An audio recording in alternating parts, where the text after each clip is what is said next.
Oh, this Silksong is so difficult. I wish it was easier. I'll just mod it on PC.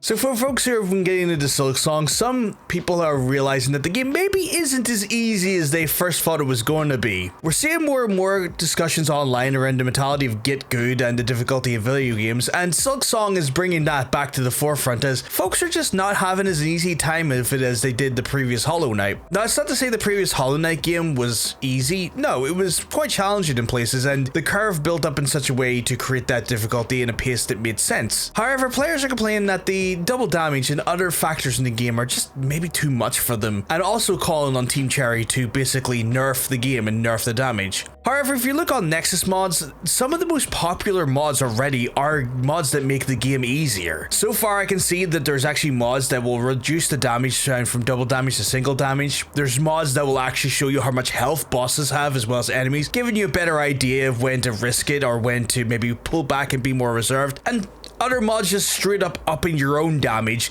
thus adding maybe a little bit of an advantage for players who may be struggling with the game. Obviously, this calls into question, is this really being played with the actual intended experience in mind? And brings up the conversation, is games getting too hard in general? Obviously, this comes down to the player and what the player wants out of the game, and fundamentally, I don't see a problem with people playing games with mods that make the game easier, because at the end of the day, games are meant to be enjoyed, and if you're not enjoying it at a certain difficulty rating, well, there's nothing wrong with tuning something to try and help yourself in that capacity to enjoy the game that you bought. Obviously, if you play it Silksong, let me know how you're faring. Is it something that's decimating you, or have you decided to opt in for the mods yourself? And obviously, you can follow to stay tuned in for more.